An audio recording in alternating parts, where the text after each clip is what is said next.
Bonjour tout le monde, soyez bénis au nom de Jésus. Content de vous voir ce matin. Je vois comment vos visages brillent de mille feux. La gloire de Dieu est sur vous. Soyez bénis. Alléluia. Seigneur, nous te rendons grâce pour cette matinée. Nous bénissons ton Saint-Nom pour ce que tu as prévu pour nous. Nous l'attendons, Père éternel, mon Dieu, avec impatience et avec joie. Nous savons que, Père, tu nous donnes des bonnes choses. Papa, béni soit ton Saint-Nom, Père, au nom de Jésus. Amen. Ce matin, nous allons parler de l'adoration. Le Seigneur nous demande de l'aimer, de l'adorer, d'être reconnaissant envers ses bienfaits. Amen. Nous devons apprendre à lui dire merci. Si on aime quelqu'un, quand la personne là nous offre quelque chose, la première des choses, c'est ah, merci beaucoup, merci, merci. Nous devons dire merci à notre Dieu. Nous devons être reconnaissants envers lui. Nous devons reconnaître ses bienfaits autour de nous, sur nous-mêmes, dans nos ministères, nos familles, autour de nous, nos collègues, nos relations. Soyons reconnaissants. Même quand Dieu fait quelque chose pour ton frère, pour ta soeur, bénis-le, bénis-le, bénis-le. Il est bon, notre Dieu. Il est bon. Nous devons apprendre à l'aimer. Des fois, nous nous aimons nous-mêmes, ou alors nous aimons les choses de ce monde que notre Dieu, lui, il a créé, il a pris le temps de créer, mais nous oublions la personne même qui a créé ces bonnes choses. Nous oublions de lui dire merci. Et le Seigneur voudrait qu'on apprenne à lui dire merci. Alléluia. On va entrer dans cette dimension-là. Nous allons dans le livre de Matthieu 22. Nous allons dans Matthieu 22 et puis 22, le verset 37 à 38. Voilà,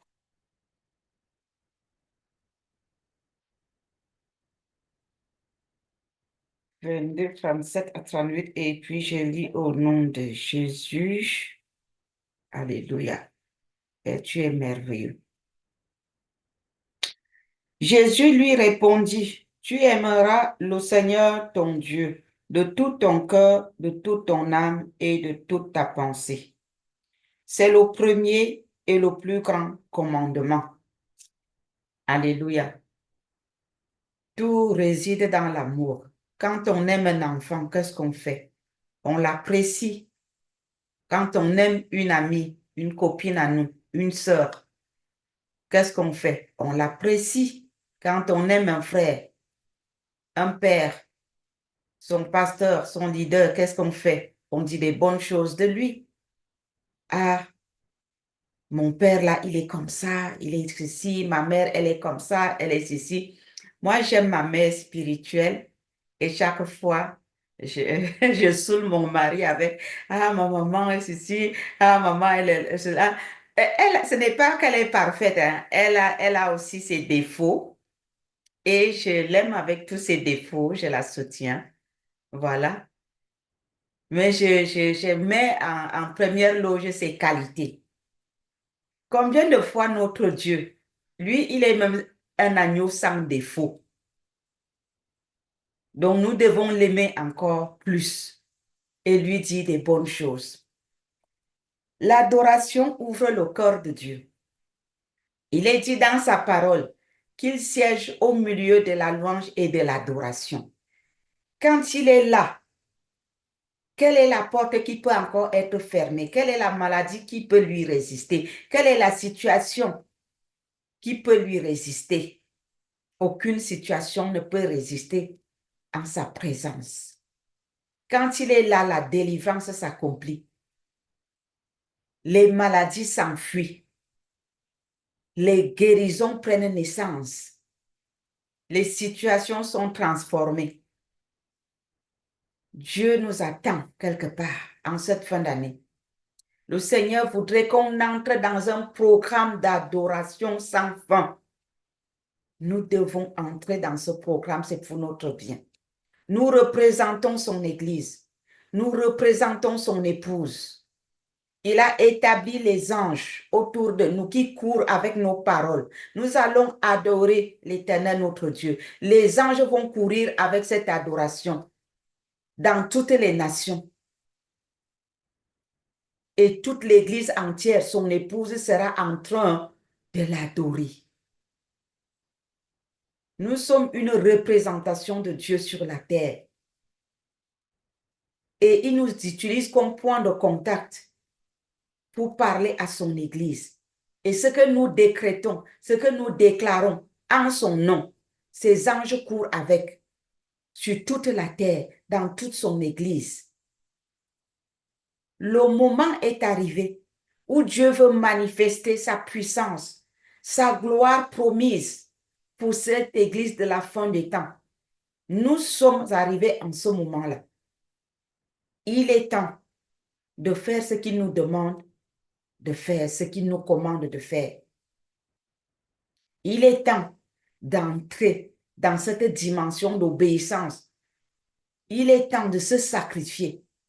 Mon frère, ma soeur, toi qui m'écoutes aujourd'hui, peut-être que tu ne sais pas adorer Dieu. Peut-être que tu ne sais pas comment faire pour l'adorer. Je vais te dire, pense seulement comment il t'a donné le souffle de vie ce matin. Comment beaucoup sont couchés à la morgue. Ils sont morts. Pourtant, ils étaient vivants jusqu'à minuit, jusqu'à ce matin. Mais à l'heure où je parle, ils sont déjà à la morgue. Pense depuis ta naissance, le nombre de personnes qui sont mortes à 1 an, 2 ans, 1 jour, 3 jours, 10 jours, une semaine, 10 ans, 15 ans. Toi, tu as peut-être 80 ans, 90 ans, 50 ans, 30 ans, 40 ans, 20 ans, 10 ans, 5 ans. D'autres sont morts après la naissance, juste 1 jour. Mais toi, tu es toujours vivant. Rien que pour ta vie, mon frère, ma soeur, rends grâce à Dieu. Loue-le, bénis-le, sois reconnaissant, apprécie-le. Apprécie ses bienfaits. Il te nourrit chaque jour. Il t'habille chaque jour. Il te protège chaque jour. Tu marches en route. La voiture pouvait t'écraser, mais il te préserve. Les voleurs pouvaient te braquer et te tuer à coups de couteau. Hier encore, on était dans la voiture avec mon mari. On entendait dans le journal, les gens, c'était à Paris, ils sont sortis pour aller manger. Un forcené est rentré dans le restaurant. Il les a tués à coups de couteau. On l'a attrapé. Tu peux sortir de chez toi juste pour aller faire les magasins, juste pour aller faire les courses. Tu rencontres un forcené en chemin qui te tue. Mais Dieu t'a épargné de toutes ces choses. Des fois, nous savons compter le nombre de choses qui n'est pas encore accompli dans nos vies, mais nous oublions de compter ce que Dieu a déjà fait. Je vais vous inviter à partir de ce jour jusqu'à la fin d'année de prendre un stylo. Comme vous ne savez pas adorer, vous prenez un stylo, vous prenez un cahier. Je ne dis pas une feuille est petite. Vous prenez un gros cahier comme ça. Vous commencez à écrire tout ce que Dieu a fait dans votre vie. Et quand vous allez vous asseoir pour l'adorer, vous lisez ça. Seigneur, j'ai été malade en telle période. Je pouvais mourir. Tu m'as rendu la vie. Seigneur, l'accusateur des élus avait porté une fausse accusation contre moi. Personne ne pouvait me croire, mais tu as fait apparaître la vérité. Je pouvais aller en prison, mais je ne suis pas allée en prison parce que tu as fait sortir la vérité. Je bénis ton nom. On oublie des petites choses comme ça. Quand nous sommes dedans, on se croit dans le fourneau. Mais quand nous sommes sortis, c'est comme une femme qui a accouché, qui oublie le travail qu'elle a enduré avant l'accouchement. Non, ça ne devrait pas être comme ça. Nous devons nous rappeler, quand nous sommes dans les épreuves, comment Dieu fait pour nous sortir de là. Comment Dieu fait pour nous tirer du trou, pour nous ramener en haut. Comment il nous fait sortir du trou comme il a fait sortir Daniel et nous établir.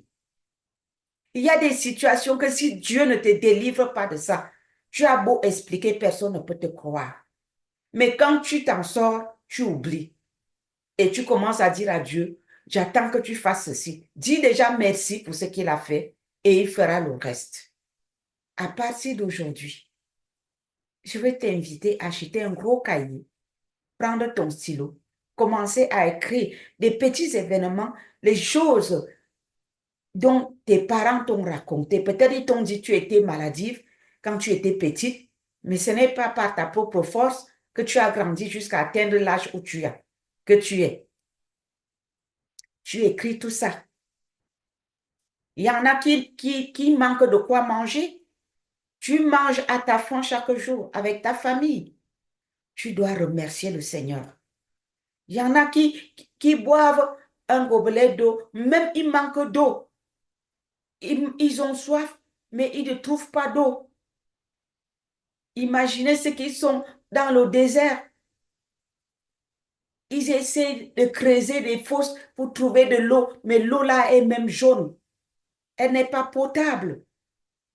Mais toi et moi, nous avons la possibilité d'acheter des filtres à eau, d'acheter l'eau minérale, de boire même l'eau du robinet quand on veut et comme on veut. Mais tu dois dire merci à Dieu.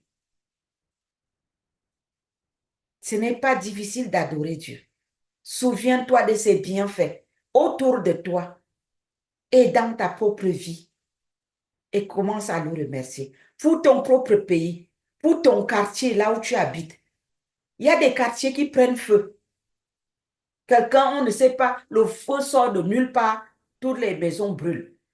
Mon mari et moi, comme on se déplace beaucoup, on est arrivé une année, il y a eu beaucoup de feux au Portugal. Au cours de nos déplacements, on est passé par là. Mais je vous dis, jusqu'à présent, l'herbe ne pousse pas à cet endroit-là. C'est sec, complètement sec. Imaginez-vous les gens qui habitaient à cet endroit-là. Qu'est-ce qu'ils sont devenus? Comment est-ce qu'ils vivent s'ils sont encore vivants, si certains d'entre eux sont vivants? C'est pas facile pour eux d'être déracinés de là où tu es né pour subitement aller vivre ailleurs. Quelque chose que tu n'as pas préparé. Moi qui vous parle, peut-être c'est pour cela que j'aime adorer Dieu. J'ai raté 3 accidents d'avion. 3. Je suis toujours vivante. Ce n'est pas par ma force, c'est une grâce du Seigneur. Et je me dois d'être reconnaissante envers lui. Les accidents de voiture, je n'en parle pas. J'ai failli laisser ce bras. J'ai mis cet habit exprès parce que je savais que j'allais témoigner. J'ai failli perdre ce bras. Si vous voyez, ce bras a été reconstitué à l'hôpital. On me l'imputait à cause d'un accident de voiture. Mon nez est resté au goudron. On m'a injecté pendant 2 ans le nez. Ah, je portais un masque ici. J'avais quelque chose là pour que les gens ne voient pas le trou et que l'air ne pénètre pas n'importe comment. On poussait, on piquait et la peau poussait jusqu'à ce que le nez est redevenu normal comme ça. Si vous regardez très bien, la cicatrice est restée là. Avant, c'était un trou. Après, ça a poussé. Maintenant, c'est posé juste comme une cicatrice. Tout ça, c'est le Seigneur qui m'a sauvé. Je me dois de lui dire merci, de l'adorer. Vous n'allez pas me dire que dans votre vie, vous n'avez pas eu d'événements comme ça. Si vous n'avez rien eu, gloire à Dieu, rendez-lui effectivement aussi grâce parce que les autres traversent des difficultés. Vous n'avez pas traversé. C'est une grâce. Dites-lui merci.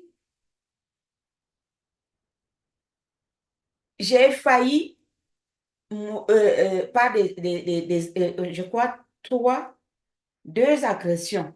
J'ai failli mourir. Les bandits m'ont trouvé à la maison avec les enfants seuls. Le voleur, là, il a ramassé le gros tabouret, les gros tabourets du nord, là. Nous étions au nord, à Garoua. Il a ramassé ça. J'ai plongé sous la table. Il a soulevé comme ça, il m'a regardé. Après, il a jeté par terre. Il est sorti par la fenêtre. Il est parti. Je n'avais pas le temps d'appeler les gardiens. Le temps d'appeler les gardiens, il était déjà dehors. Quand j'ai appelé les gardiens, on a cerclé tout le camp. Lui, il était déjà parti. Mais Dieu merci. Les gardiens, parce que au nord, ils ont une façon de faire, ils ont des sifflets. Les autres gardiens, parce qu'on avait des bureaux de l'autre côté, les gardiens du ministère des Mines et de l'Agriculture sont sortis sur la grande route. C'est eux qui l'ont attrapé. Et qu'est-ce que ce monsieur a dit? Ce monsieur, je dois vous donner ce témoignage pour vous encourager, pour vous amener à adorer Dieu. Ce monsieur, quand on est arrivé à la gendarmerie, je suis sortie en peignoir, je ne me suis pas rendu compte. On a pris la voiture, on est parti seulement. Arrivé là-bas, ce monsieur, il a dit que un jour, ils sont venus travailler parce que on prenait les gens qui venaient souvent faire le jardin. Il dit qu'il est venu travailler. Il était parmi l'équipe qui était venue nettoyer la concession et je leur avais donné à manger. Et il dit quand il a pris le gourdin pour m'assommer, ça lui est venu en tête que cette femme nous avait donné à manger le jour que nous sommes venus nettoyer leur concession. Après, il a jeté le gourdin par terre. C'est ce qu'il a dit parce que le gendarme lui a posé la question. La dame dit que vous avez soulevé le tabouret pour lui taper. Quand vous entendez tabouret, ce n'est pas un petit tabouret, c'est les gros machins en bois là. Au nord, ils ont sculpté ça, c'est beau, c'est joli comme ça, mais c'est lourd. C'est comme les tabourets de l'Ouest. Donc, et il avait pris ça. Donc, s'il m'assommait avec, je mourrais du coup. Et il dit oui, j'ai pris ça, je voulais l'assommer, mais je me suis rappelé un jour, on est parti travailler dans leur jardin et à midi, elle nous avait donné à manger. Après, je suis partie. Quand il a dit ça, j'ai été touchée. J'ai commencé à dire aux gendarmes qu'il faut le laisser. Ils m'ont dit, madame, ce n'est plus de votre ressort. C'est la justice qui s'occupe de lui. Nous, on est sortis, on est partis. Vous voyez, si ce n'était pas Dieu qui est allé rappeler ça à ce voleur. Donc, il connaissait bien la maison, il connaissait bien la concession, mais qui lui a rappelé que cette femme vous a donné à manger à midi quand vous êtes venu travailler chez eux? C'est Dieu.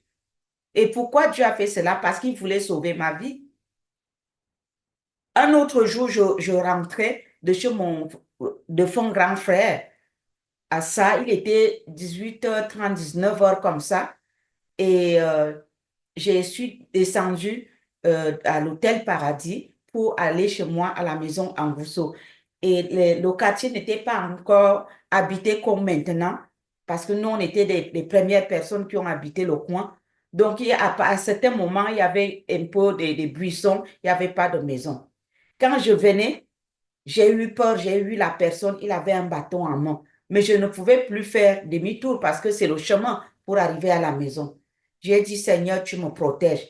Quand je suis passée devant le monsieur, il m'a tourné le dos, il regardait sur les buissons, il tapait son bâton comme ça. À 19h, il tapait son bâton sur les buissons comme ça. Et moi, je passais. C'est comme si Dieu l'avait anéanti. C'est comme s'il avait perdu connaissance quand je passais. Quand j'ai fini de traverser le monsieur, j'étais déjà quelque chose comme à 200 mètres. Le type a détalé une course pour me poursuivre. Moi aussi, j'ai couru. Je suis arrivée au portail, j'ai tapé fort, fort, fort, fort. Ils sont venus ouvrir. Au moment où je fermais le portail, lui aussi, il poussait avec la main, mais j'avais déjà fermé. Si ce n'est pas Dieu qui a fait cela, c'est sûr que vous avez connu des situations comme ça, vous aussi. Je suis sûre que ça pouvait ne pas être un agresseur, ça pouvait être un accident ou autre chose, ou après votre passage, où vous devez prendre une voiture, vous avez loupé cette voiture et la voiture a fait l'accident. Vous avez connu quelque chose comme ça. Souvenez-vous de tout ce que vous avez traversé et vous vous êtes en sorti grâce à Dieu et commencez à nous bénir. Parce qu'il est le Dieu qui nous protège. Il est le Dieu qui nous garde. Il veille sur nos âmes. Et il ne le fait pas en vain. Il le fait pour quelque chose. Pour que toi et moi, nous ouvrons nos bouches et que nous témoignons sa gloire et que nous bénissons son Saint-Nom et que nous lui disons merci. Le Seigneur voudrait que l'Église entre dans l'adoration, dans la reconnaissance de ses bienfaits, de ses bontés, de sa fidélité. Alléluia. Et pour cela, nous devons l'aimer. Nous devons l'aimer. Si nous n'aimons pas Jésus, ce sera difficile pour nous. Lui, il nous a aimés le premier, en acceptant de souffrir terriblement sur la croix pour combler l'abîme qui nous séparait de lui. Il y avait une fossé, il y avait un trou, que si tu veux traverser pour atteindre Dieu, ben, tu vas te noyer. Jésus est venu combler cet abîme. Maintenant, nous passons à cet endroit. Il a nivelé notre chemin. Il nous a frayé le chemin. Comment ne pas être reconnaissant, ne serait-ce qu'à ce niveau-là? Oui, tu n'as pas encore reçu la maison, tu n'as pas encore reçu les enfants, tu n'as pas encore reçu, je ne sais pas quoi, qu'est-ce que tu attends de Dieu. Mais l'accès qu'il t'a donné là, l'accès qu'il t'a donné, il t'a frayé le chemin pour arriver dans le sanctuaire du Père, dans le lieu très saint. Tu peux maintenant parler avec Dieu, comme Moïse parlait avec lui. Cela n'était pas possible pour toi et pour moi à cause du péché, jusqu'à ce que Jésus-Christ vienne nous rendre capables de le faire. Le peuple ne voyait pas Dieu. Le peuple ne voyait pas Dieu en dehors de Moïse. C'est Moïse qui partait le rencontrer et il venait raconter. Mais aujourd'hui, toi et moi, le Seigneur Jésus nous a donné la possibilité de le faire. L'Éternel Dieu dit aujourd'hui que nous devons oublier nos besoins en cette fin d'année et nous préoccuper d'aimer son Fils Seigneur Jésus-Christ qui nous a rapprochés de lui. Donc, mon frère, ma soeur, serviteur, servant de Dieu, nous avons tous des problèmes. Mettons-les de côté. Recherchons la face de Dieu dans l'adoration. Soyons reconnaissants. Aimons-le. Exprimons-lui notre amour. Alléluia. Si nous aimons Jésus, nous devons prendre soin de lui, de son œuvre. Nous devons prendre soin de faire sa volonté. Quelle est sa volonté aujourd'hui? Sa volonté, c'est de l'adorer. Quelle est sa volonté aujourd'hui? Sa volonté, c'est de rechercher sa face. Si l'Esprit de Dieu te pousse à jeûner pendant cette fin d'année, jeûne, mais reste dans l'adoration. Ne va pas lui demander les choses qui te préoccupent là. Si tu veux lui demander quelque chose, demande-lui de te remplir de son Saint-Esprit. Et que le Saint-Esprit t'apprenne, t'enseigne à l'adorer, à adorer le Seigneur Jésus. Qu'il t'apprenne à adorer ton Dieu. Demande un esprit d'adoration. Mon frère, ma soeur, que ce soit ça ta demande. Un esprit d'adoration. Un cœur qui aime Dieu. Demande-lui de te donner un cœur d'amour sans condition. Dieu voudrait qu'on l'aime sans condition. Qu'on l'aime sans rechercher le profit, notre profit. Qu'on laisse d'abord nos besoins de côté, mais qu'on l'aime, lui. Qu'on lui prouve cet amour par nos paroles, par nos actions, en toute sincérité, du fond de nos cœurs. Il est celui qui nous connaît mieux que nous-mêmes. Il connaît les pensées de nos cœurs. Ne trompons plus Dieu. J'ai compris hier, quand je parlais avec la sœur, j'ai compris que ce n'est pas qu'elle aime Dieu. En fait, elle cherche plutôt sa solution. Et Dieu ne marche pas comme ça. Si vous voulez que Dieu vous donne quelque chose, recherchez-le lui-même. Recherchez-le parce que lui, il a la clé de ce dont nous avons besoin. C'est lui qui détient la clé du coffre-fort où se trouvent nos besoins, nos attentes. S'il n'ouvre pas, personne ne peut ouvrir. Il est celui qui peut ouvrir notre coffre-fort pour nous donner ce dont nous avons besoin. Et s'il n'ouvre pas, personne d'autre ne peut ouvrir. Donc, pour avoir la chose qui est dans le coffre-fort là, je te conseille, mon frère, ma soeur, de rechercher celui qui détient la clé et de lui dire combien de fois tu l'aimes, en toute sincérité. Ne dis pas seulement viens m'ouvrir, viens m'ouvrir. Tisse d'abord l'amitié avec lui. Aime-le d'abord. Apprécie-le. Il va t'ouvrir le coffre-fort sans toutefois que tu lui demandes. Alléluia. Psaume 37, versets 4 à 5. Nous allons prendre le psaume 37, du verset 4 au verset 5. Et je vais lire au nom de Jésus. Fais de l'Éternel tes délices, et il te donnera ce que ton cœur désire.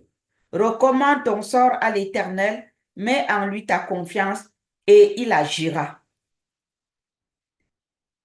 Il va même au verset 6 jusqu'à dire, il fera paraître ta justice comme la lumière et ton droit. Il fera paraître ton droit. Ce dont tu as droit là. J'ai le droit, j'ai le droit. Tu ne reçois pas, mais tu dis j'ai le droit. Mais c'est lui qui détient la clé de libérer ce dont tu as le droit. Il fera paraître ta justice comme la lumière et ton droit comme le soleil à son midi. Mais avant cela, avant d'entrer en possession de tes droits, la Bible te dit, fais de lui tes délices. Je vais vous dire comment entrer dans les délices de l'Éternel. Parce que tu ne peux pas expliquer aux gens quelque chose que tu ne vis pas. Mais moi, je vais vous dire parce que je le vis. Voilà comment je fais. Je commence à l'adorer. Je commence à l'aimer. Je commence à me souvenir comment est-ce qu'il m'a donné la vie, comment est-ce qu'il me protège chaque jour, il me nourrit, il prend soin de moi. Je ne pouvais pas entrer dans le lieu très saint parce que je suis sale. Mais lui, il est mort à la croix pour moi. Et à travers lui, l'Éternel Dieu me voit avec les yeux de Jésus. Propre, sanctifié, je suis justifié. Je peux entrer dans le lieu très saint sans plus avoir peur, sachant que j'ai été lavé, purifié par le sang de l'agneau. Parce qu'il suffit de confesser mes péchés à Jésus, de renoncer, de prendre la décision de les abandonner. La justice de Jésus-Christ est pour moi. Son sang parle en ma faveur. Je commence à voir toutes ces choses-là. Je commence à voir tous ces avantages-là. Je commence à me souvenir de comment je vivais à l'hôpital, malade, toujours malade. Je pouvais faire 2 semaines dehors, 3 mois hospitalisé. Mais le Seigneur m'a sorti de là. Mon passage dans les psychiatries, quand je me souviens que je vivais avec les antidépresseurs, je les mangeais comme un repas, comme quelqu'un peut prendre aussi son repas, matin, midi, soir. Et qu'aujourd'hui, je suis devenue une personne normale. Je n'ai plus besoin de ça. Je me rappelle de toutes ces choses. Il ne me reste plus qu'à l'adorer. Allez dire, Seigneur, je t'aime. Mon Seigneur, je t'aime. Mon Sauveur, je t'aime. Tu es mon libérateur. Papa, tu es mon bouclier, ma forteresse. Tu es tout pour moi. Je n'ai que toi. Tu es mon bien-être. Je vis pour toi. Je n'ai que toi. J'ai encore plus faim de toi, plus soif de toi. Je veux te connaître et te servir. Rien que toi seul. Tu es mon Dieu. C'est de toi qu'il s'agit. J'ai besoin de toi. Je voudrais t'aimer, Père. Je voudrais t'exalter toute ma vie. Je voudrais te dire que tu es mon Père, tu es mon Dieu, tu es mon libérateur, tu es mon bienfaiteur, tu es tout pour moi. Comment ne pas t'aimer, papa, quand je pense à tout ce que tu as fait dans ma vie? Je vous dis, je peux passer tout mon temps à genoux en train de lui dire des bonnes choses, en train de le remercier. Je peux passer tout mon temps à genoux. Aussi longtemps que je peux le faire, je le fais. Oui, des fois tu peux me trouver là.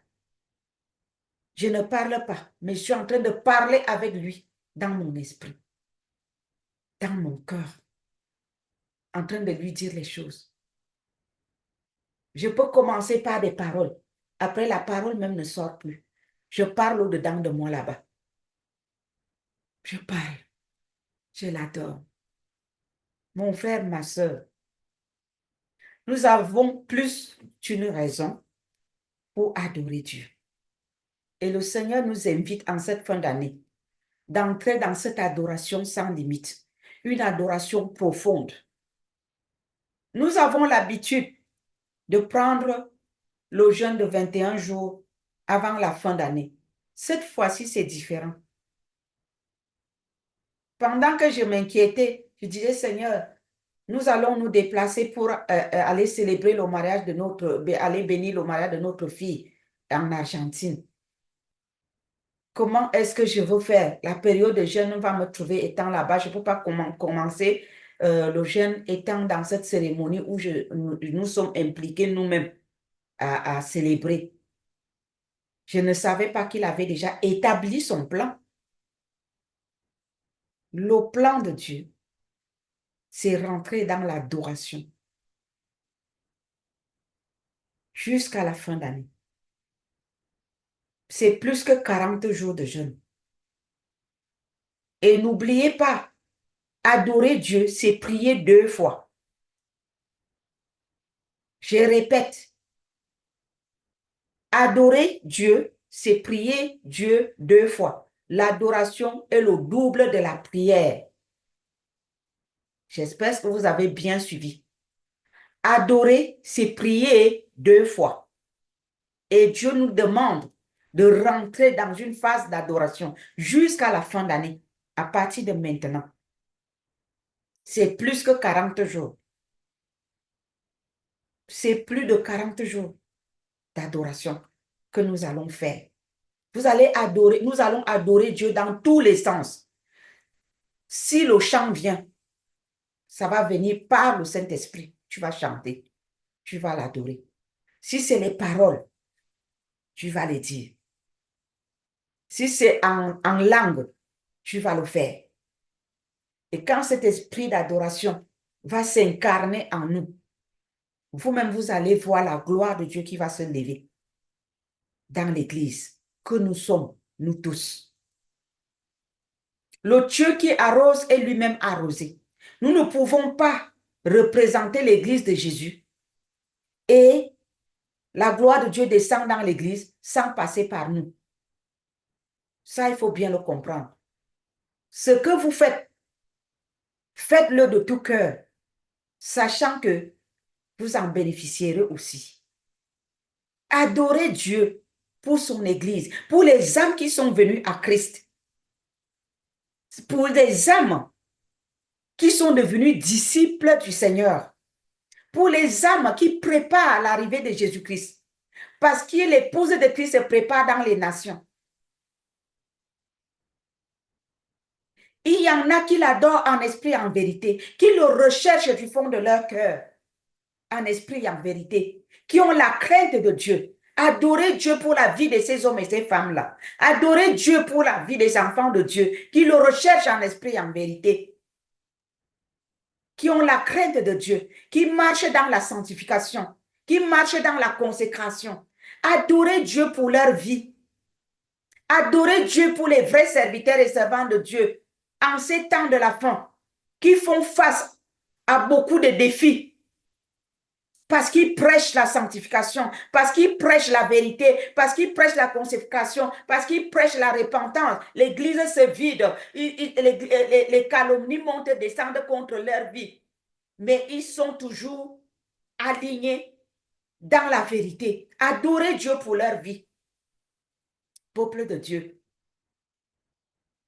le Seigneur nous demande d'entrer dans une phase d'adoration sans limite en cette fin d'année. Adorons Dieu pour ses vrais serviteurs et servants de Dieu, pour ses vrais disciples, pour ses vrais enfants, pour les âmes qui viennent à lui. Adorons-le pour ceux qui proclament son nom, haut et fort, en esprit et en vérité, publiquement.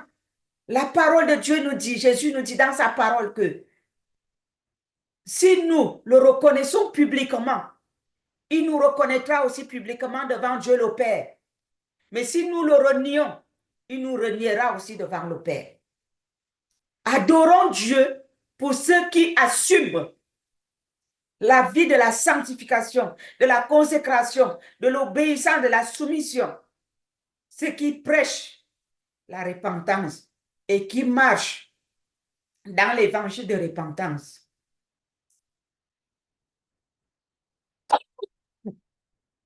Adorons Dieu pour leur vie.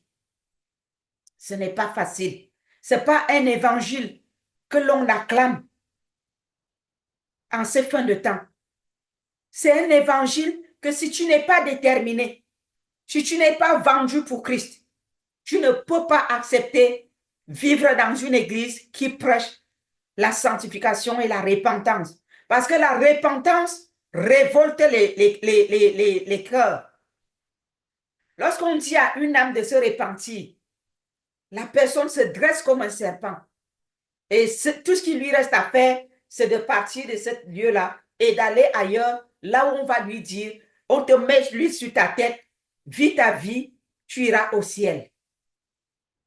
Si tu es encore dans un endroit où on prêche la sanctification, on prêche la repentance et tu y es toujours, bénis le nom de l'Éternel qui t'a fait grâce de supporter le chemin de la croix qui mène à la vie éternelle. Parce que le chemin de la croix n'est pas facile. Jésus a porté sa croix, mais nous devons porter la nôtre. La nôtre, c'est quoi? C'est d'accepter la réprimande du Seigneur. C'est d'accepter de rentrer dans la repentance. C'est d'accepter de marcher dans la sanctification, dans la consécration, dans l'obéissance et la soumission. La vie de l'obéissance n'est pas un chemin facile pour tout le monde. C'est pour les disciples du Seigneur. Parce que c'est ça qui nous prépare pour l'arrivée de notre époux. N'est pas l'épouse de Jésus-Christ qui le veut. Et l'épouse de Jésus-Christ, quiconque marche sur les empreintes de ses pas, selon sa volonté.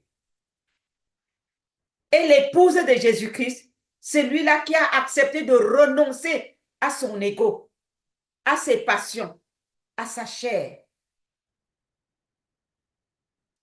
Remercie le Seigneur de t'avoir gardé sur ce chemin jusqu'à ce jour. Rends grâce à Dieu pour les disciples, les enfants de Dieu, les serviteurs de Dieu qui marchent sur ce chemin-là, dans l'église corps de Christ, et adore-le.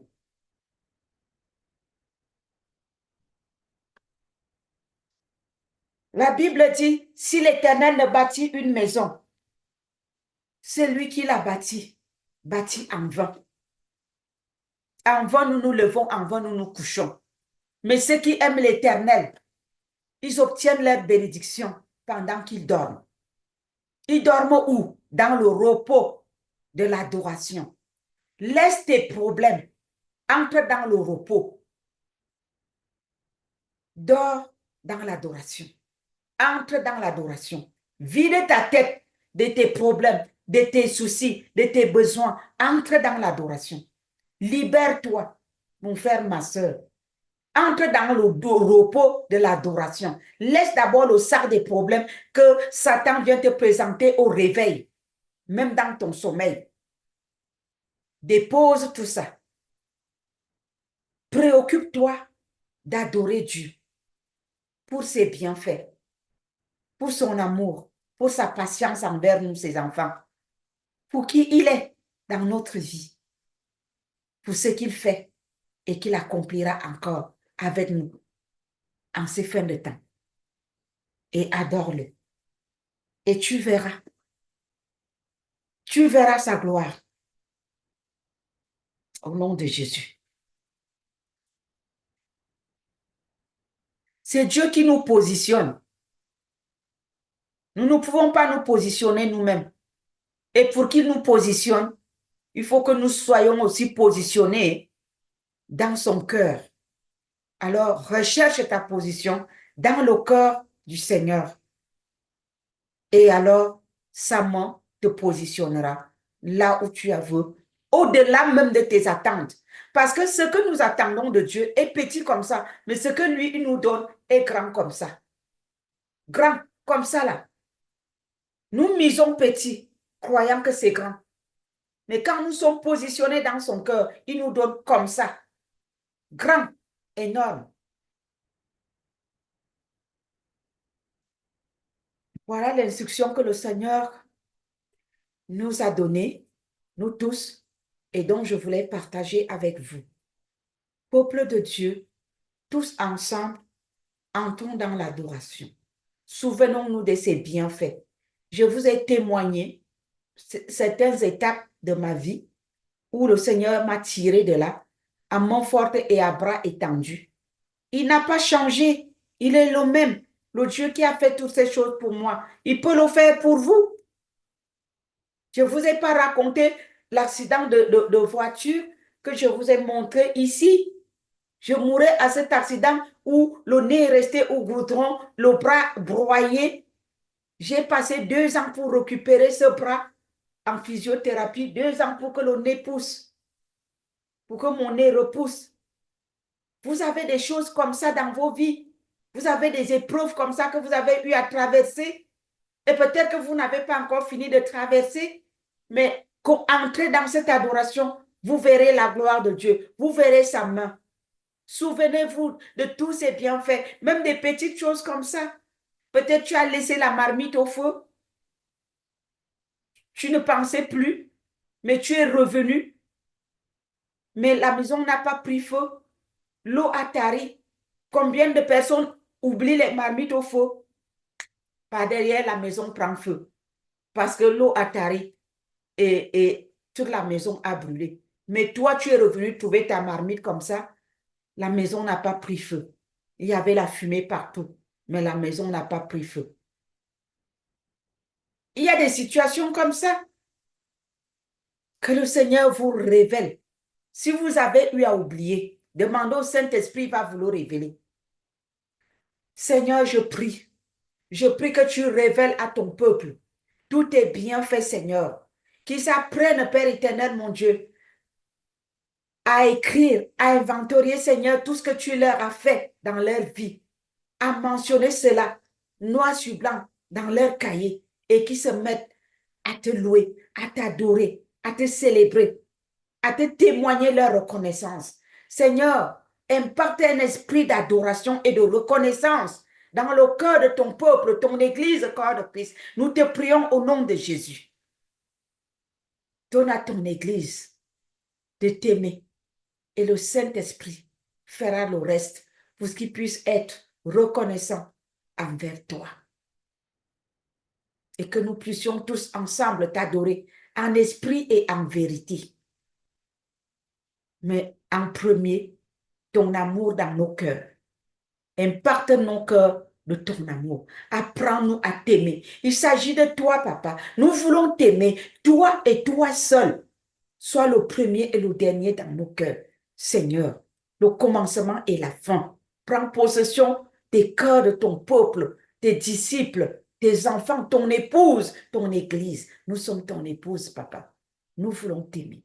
Nous voulons t'exprimer, Père éternel, notre gratitude, nos sentiments d'amour. Oh Père, tu es merveilleux, tu es magnifique, tu es adorable, tu es excellent, tu es parfait, tu es digne. Nous te célébrons. Il n'y a aucun autre Dieu qui soit comme toi. Nous te bénissons, papa.